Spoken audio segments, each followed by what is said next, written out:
Good afternoon, everybody. We are at 1:03 and we're going to get started. Just a couple of webinar etiquette items that I'd like to cover. Can everybody just mute their microphones? Also hide your video if you don't want to be seen. If you do have any questions, please add them to the chat feature and we will answer them at the end of the presentation. If you have difficulty logging in, please send a private message to one of the staff and they'll troubleshoot the issue for you. Please make sure that the Zoom website isn't blocked by your firewall.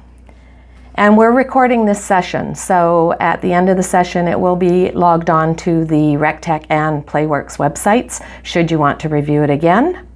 And finally, if there's any questions that we don't get to at the end of the presentation, please feel free to reach out to myself through the RecTech or PlayWorks offices and they will be in touch with me.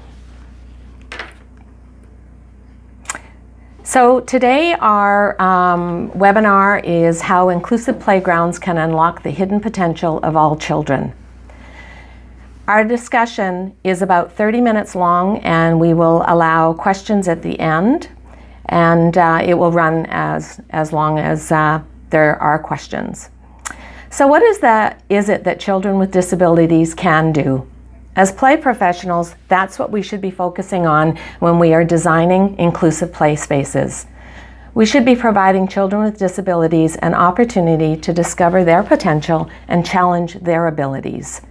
Because when we do this, we discover that often the most disabling feature is not a person's disability, but rather the physical surroundings. When we minimize or eliminate barriers to participation, we begin to provide meaningful opportunities. So for those of you who don't know me, my name is Susan Crawford. I've been in the playground industry for over 35 years and today I am consulting with PlayWorks and RecTech to put this webinar together. So the first slide that we're looking at is two young children, Jamie and Mason. These are two of my colleagues' young sons. From this photograph, you would never know that either of them have autism. Each boy is very different when it comes to likes and fun on the playground. This is important to remember as we discuss children with disabilities. It is also interesting to note that the international symbol of accessibility is a wheelchair, yet the majority of children with disabilities in Canada have a disability we probably are unable to see.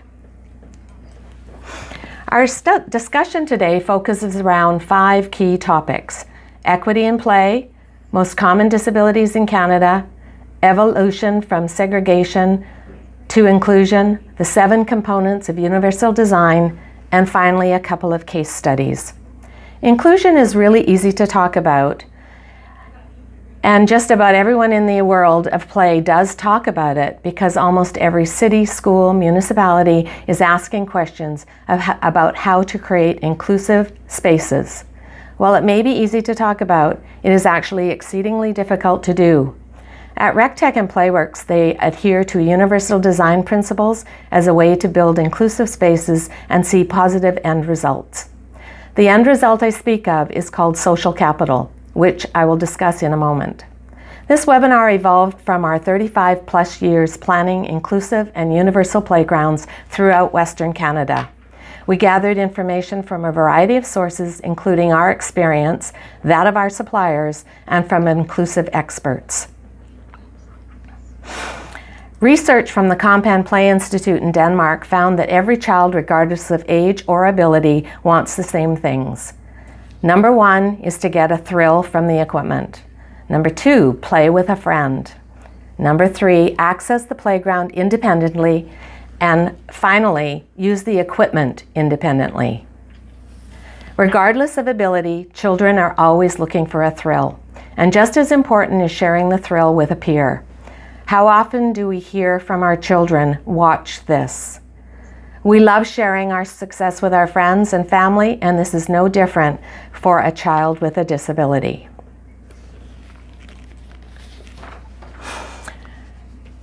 Social capital refers to the network of relationships that a person builds over the course of a lifetime. For many of us, that network will include people we know through work, hobbies, sports, schools, civic organizations, previous jobs, or even just the community itself. The more extensive your network, the greater your social capital. Now think about what you do when something unexpected happens in your life. When life throws you a curve, your car breaks down, your basement floods, you lose your job, whatever it might be, you reach out to someone in your network for support. Social capital is directly linked to stability, and research shows the greater your social capital, the more likely you are to be happy, healthy, employed, in a stable relationship, have a longer life expectancy.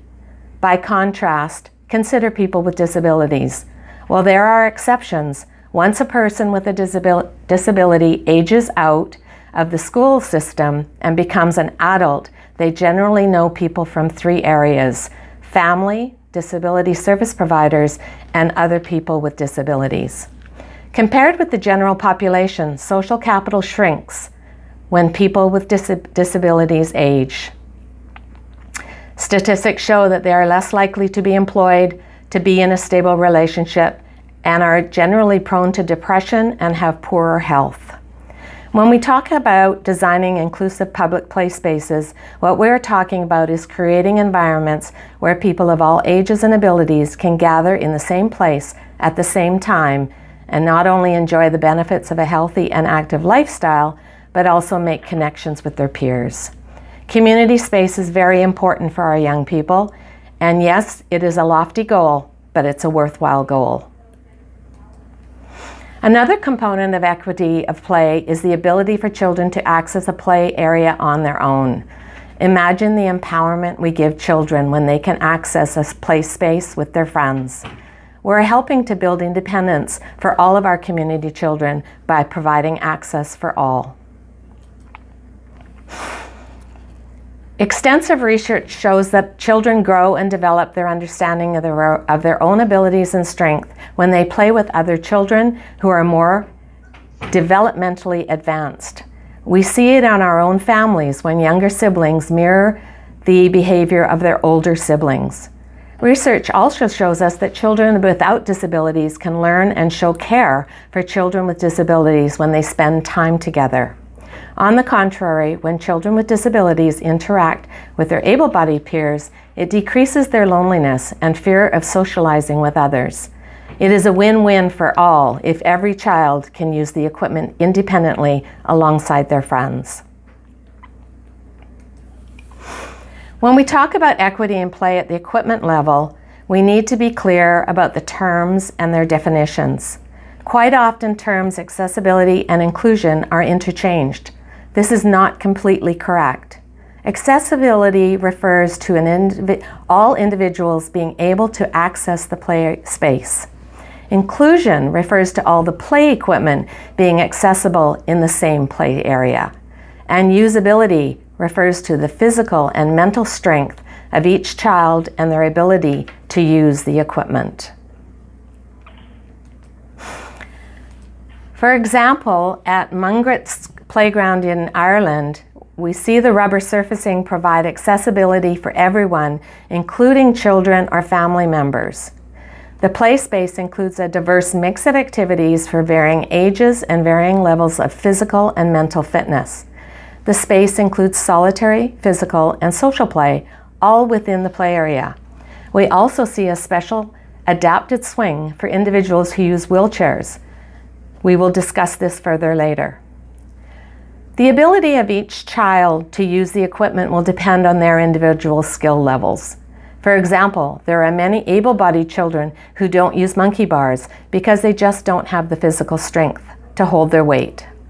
We might also have a child with a cognitive impairment interested in playing in what would be considered a toddler area, while their physical age may not be considered appropriate. Their cognitive age is highly suited for the equipment. So let's take a look at the stats for children with disabilities in Canada. This chart is from 2006, but the data shows that 1 in 22 children have a disability. However, the majority are learning-based. Chronic diseases include diabetes, asthma, kidney, Crohn's, rheumatoid. It goes on and on. The research shows us only 1.2% of children with disabilities use a wheelchair or a walker. It is important to provide play activities for children who use mobility devices, but if we consider the data, it doesn't make sense to build an entire playground with ramps. As I stated previously, the international symbol for accessibility is a wheelchair, yet only 1.2% of the population use a chair or walker. Here's some interesting stats from organizations that do research for people with disabilities. Dr. James Reimer says people with disabilities are twice as likely to be physically inactive.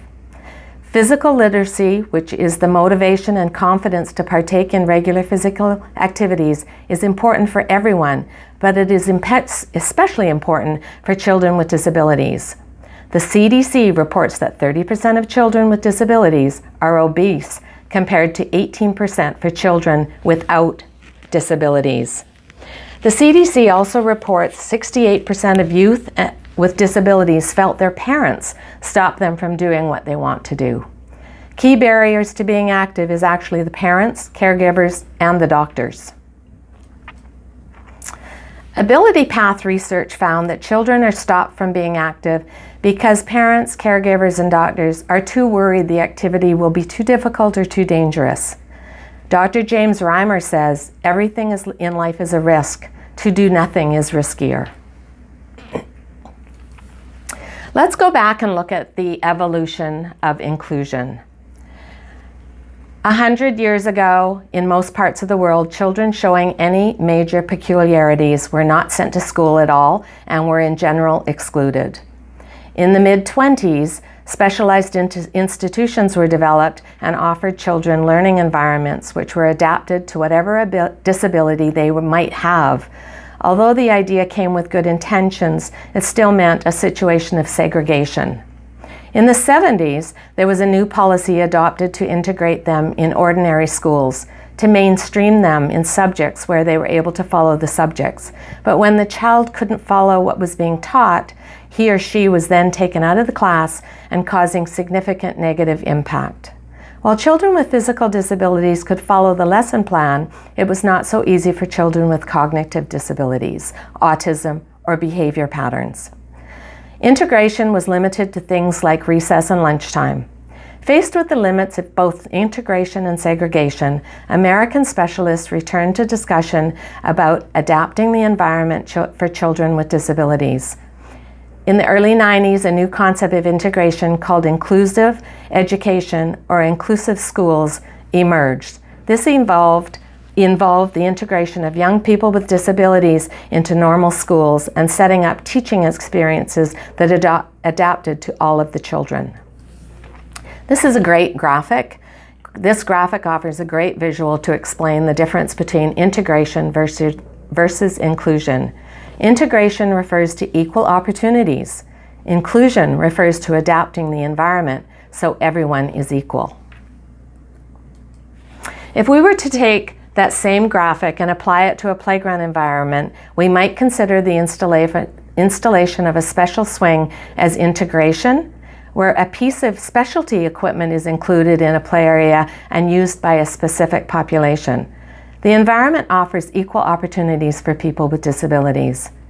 However, the rope bridge on the right is a piece of equipment made with materials that can be used by people with or without disabilities. So the question remains, how do you achieve inclusion? One way is to use the CSA Annex H ADA guidelines. The standards created by CSA and Annex H were initially enacted as a workplace discrimination law. The US has the ADA. The Annex H version is Canadian's version.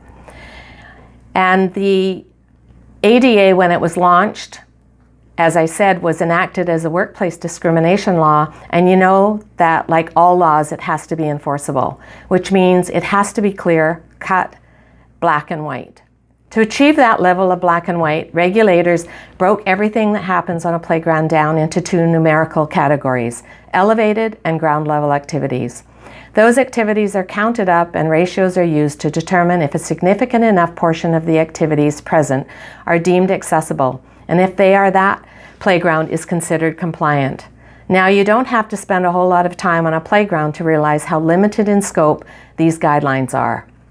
For starters, they don't even allow for multi-level activities, things like curly climbers that can be accessed from the ground or from an elevated access point. In reality, you learn to work the numbers and you can work the system. Another way to design for inclusivity is to adhere to principles of universal design that, when successfully implemented, result in play equipment that is universal. At RecTech and PlayWorks, we use 7 principles to guide the design process. Accessible routing, it's also part of the ADA recommendations, but having access to the play equipment is extremely important. The biggest hurdle for a person with a disability to participate in society is often the surroundings. If the path is not clear to access a play space, the child is not able to participate. Accessible routing is essential to clearing that hurdle, and it is mandatory that we provide accessible paths of travel to the playground. An interesting story that stems back to probably 25 years ago. I was working with a lady from the BC Paraplegic Association. This lady was confined to a wheelchair. She was at the playground with her young son. Her young son fell from the playground. Fortunately, was not seriously injured, but was winded, but she had no access to reach her child. The perimeter border prevented her from taking her wheelchair into the center of the play and be able to help her son. Elevated play can be created using rubber surfacing. This provides accessibility but also physical fitness challenges for all children as they learn to adjust to the elevation changes. This is a great opportunity not just for children that have a disability, but for young children as they learn to balance and just as they're learning to walk. Accessibility routing also means adequate signage, transportation options, and parking.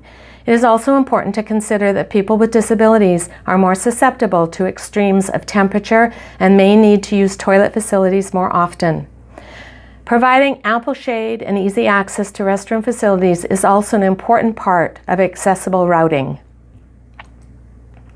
Ground level activities are reached and handled from ground, are recommended for all inclusive play spaces.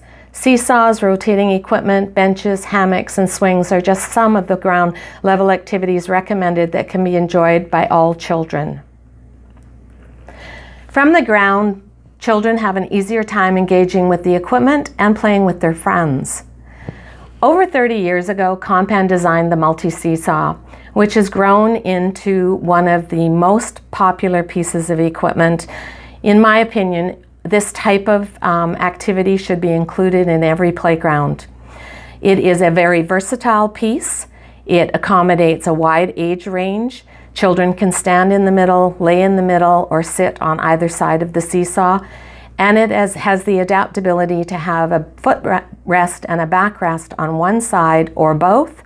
In my recommendation, one side, so that the other side can be used with a larger child or a caregiver. This video captures 8 to 15-year-olds using an interesting piece of equipment called the TIPI. Again, this is one of the activities. This type of play activity should be included in every play environment.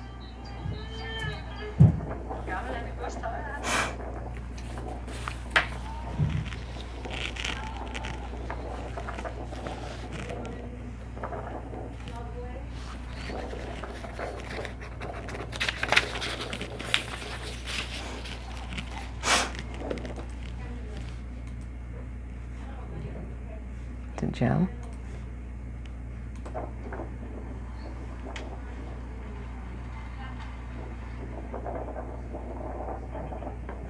You can see in the video that this child's able to sit comfortably, and they have the right diameter handholds so that they feel secure.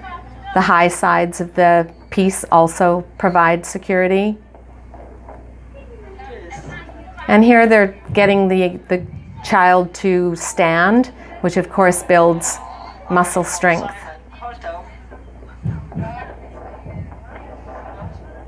What's that noise?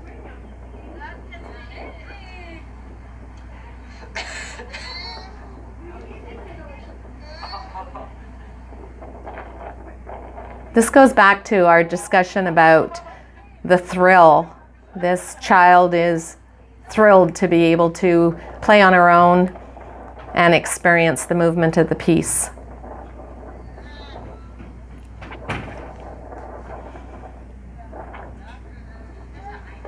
And here we have an older child. This child actually is pretty excited about this fast spinning piece.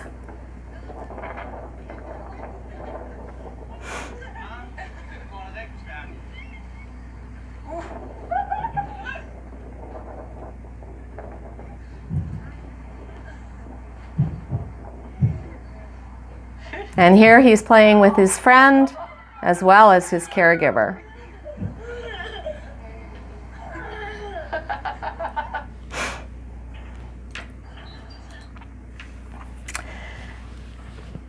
So access to elevated level activities.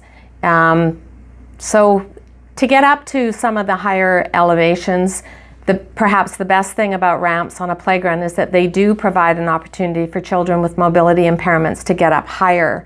And most children do love to engage in elevated play, or in this case, the thrill of a slide. However, another story from probably 25 or 30 years ago, I was not involved in the installation, but a school wanted to put in an accessible piece of equipment. They put in a large ramp structure, but the unfortunate part of it was the ramp structure soon became covered in signs that said not accessible for skateboards, rollerblades, bikes, as well as the width of the ramp only allowed one wheelchair to go up the ramp. There was no area for that child to turn around, so you wheeled up and then you had to come back down backwards. And so it was very limiting, and so in those days we were calling it the ramp to nowhere.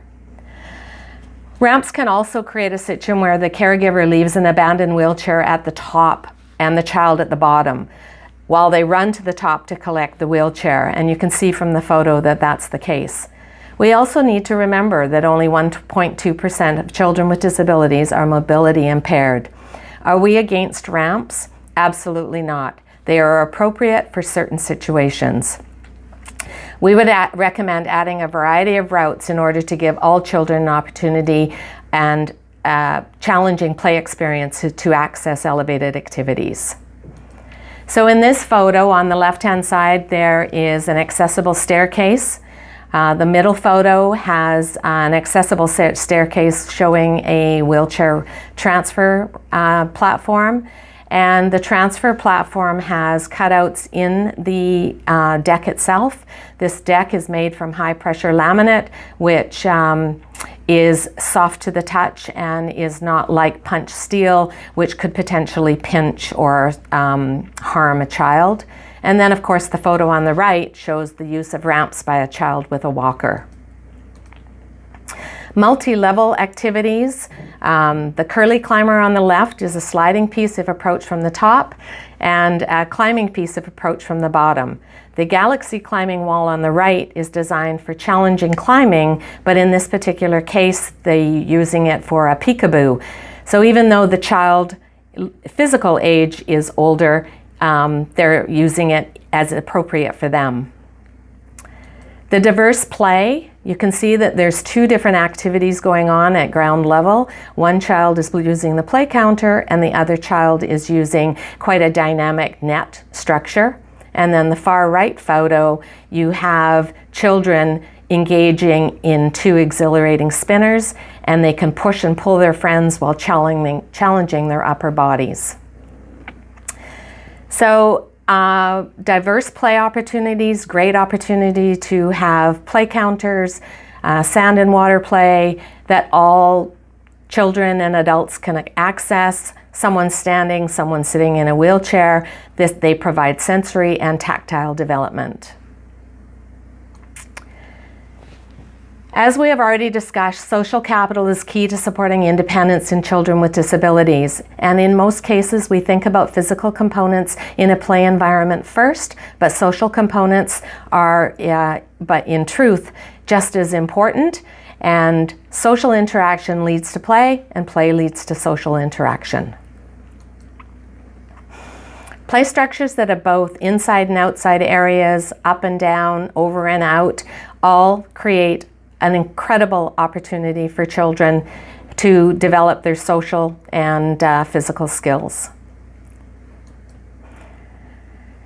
As we spoke earlier, it's natural for friends, relatives, and advocates of children with disabilities to want to protect them, but the best thing we can do is to provide them with challenges. Designing playgrounds that provide challenge at a wide variety of ability levels will allow all children to select the activities that are appropriate to their ability.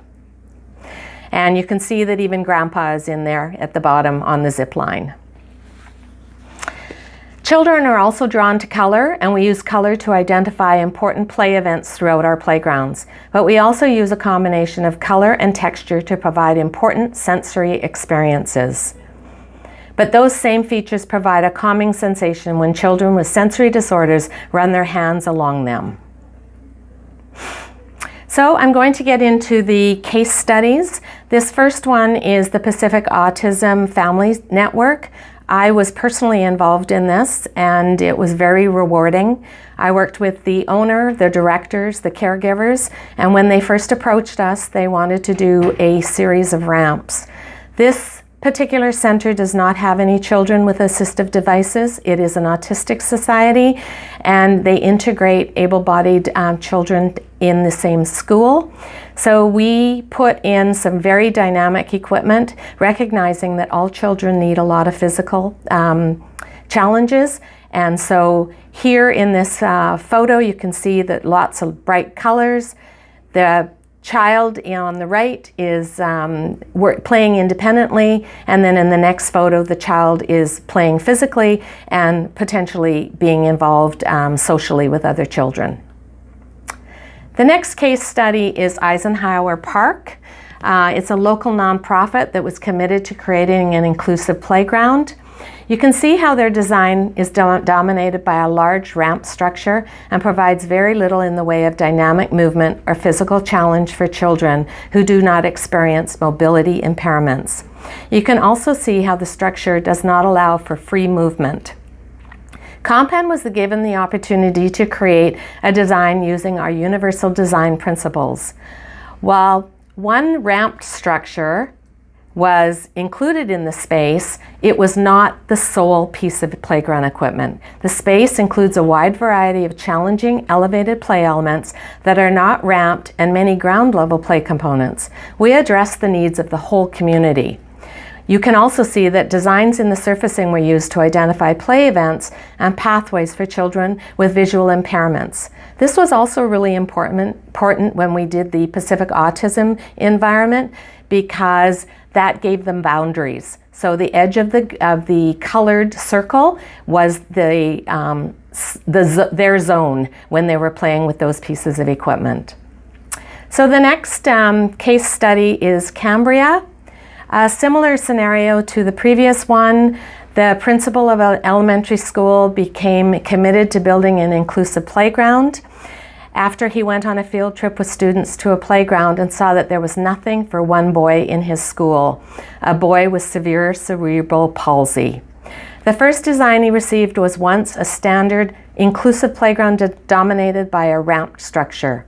The renderings of the design show once again a single ramped composite structure and a variety of other dynamic play elements. What was to be so Compan's design incorporated, as I said, one ramped structure, but many other play opportunities. And this actual installation was to be for an elementary school, but it has become a regional inclusive playground serving large numbers of children of all abilities in the broader community. In the picture, you can see the child with CP, who was the inspiration for the playground, and his family enjoying themselves. He's on the slide and he's also on the swing, but he's enjoying the whole playground with a lot of other children. So to wrap things up, good inclusive playgrounds are not more complicated or time and space consuming than any other playground. They also aren't necessarily more expensive. They offer highly challenging activities for all. They include special solutions when needed, and the thrill is a main attractor, and spending time with their peers is most important. So at the bottom of your screen, there is a chat button. If anyone has any questions, we're happy to answer them. And we'll just see if anybody does have any questions, and we'll go from there. So actually, 3 people have asked similar questions about surfacing. And we didn't mention surfacing at all, but that is a crucial part of any inclusive design. You did see a lot of images that had a lot of pour-in-place rubber. The rubber using different colors, so different zones, but there are a number of solutions. Of course, pour-in-place rubber is ideal. There are no trip points, there's no edges, it's smooth, you can make patterns, you can change colors. There's also rubber tiles. They do pose some problems when you're trying to coat an elevated berm, for instance. And there's also a product like Fibar or an engineered wood product that has been tested for accessibility, but the challenge with an engineered wood product is it does require diligent maintenance. It can be done, and I have another example with a project I worked on in the city of Surrey, and they actually combined 5 or 6 different surface materials. So for resiliency, they used pour-in-place rubber, they used Fibar, and then for the pathways, they used asphalt, they used concrete, they used a wood board walk, and they also put in a separate sand play area. So when you're designing a play space, it's not just the resilient surface that you're talking about, but all the other materials as well. Will you assist an organization with drafting and getting quotes? Certainly. That is part of our process. We consult with a lot of municipalities, a lot of landscape architects, any public space that wants to consult about the best solutions for their application. We can work within a specific budget. We can work within site constraints. Back to my Pacific Autism, they had a very tight site, but we were able to manage putting in some pretty dynamic equipment, even with the site restraints. So yes, we are available for that consultation. Is your presentation available for download? This presentation is actually going to be on the RecTech and Playworks websites. I believe it will be up fairly quickly, and also, as I mentioned earlier in the presentation, should you want to talk to me personally, you can reach out to either RecTech or Playworks and they can connect us. Is there an angle of the ramps taken into consideration? Yes, and actually ramps, over the years, ramps have been problematic for a couple of reasons. The 1:12 ratio for a ramp is a requirement.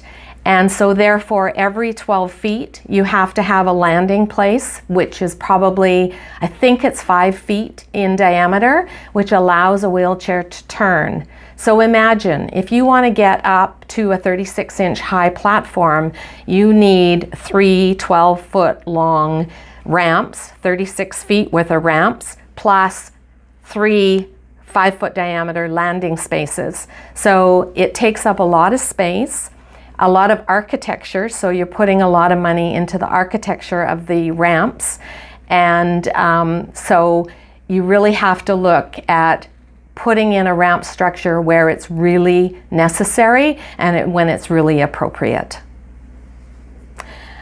One more question. In your experience, have you gotten much resistance from communities' parents when trying to educate them on an inclusive playground not using a ramp structure? Absolutely. As I mentioned a couple of times in this presentation, the wheelchair is the universal symbol for accessibility, inclusion.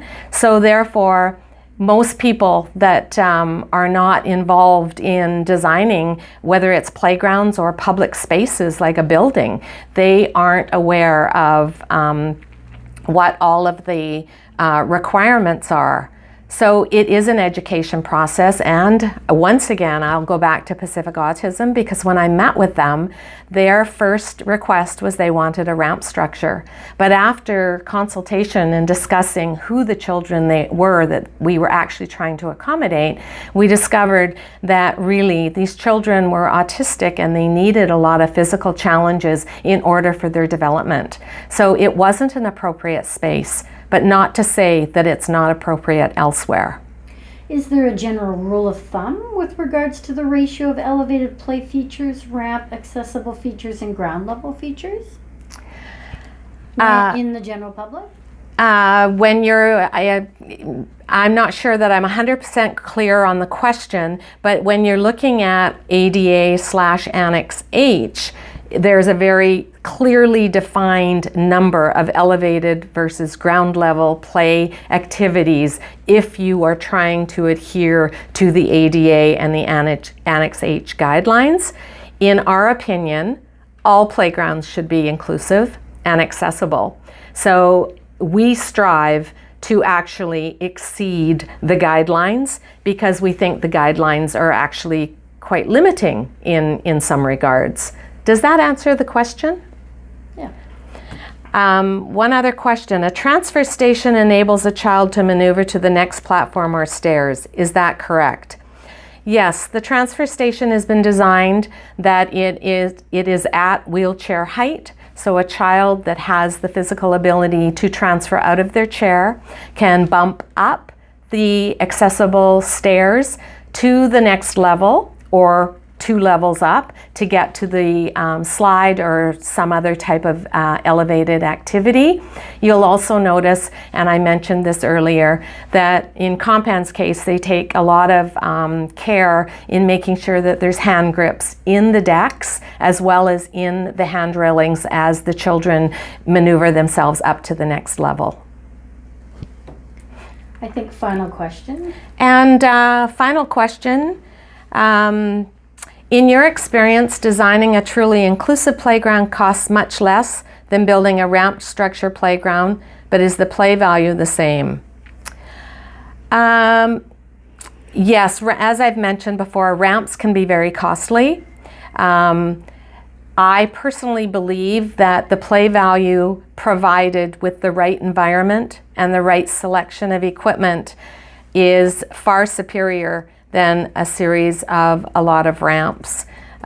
We can provide a lot of exciting experiences for children in wheelchairs, walkers, autism, numerous other ailments throughout the playground without elevating them 12 inches or 24 inches.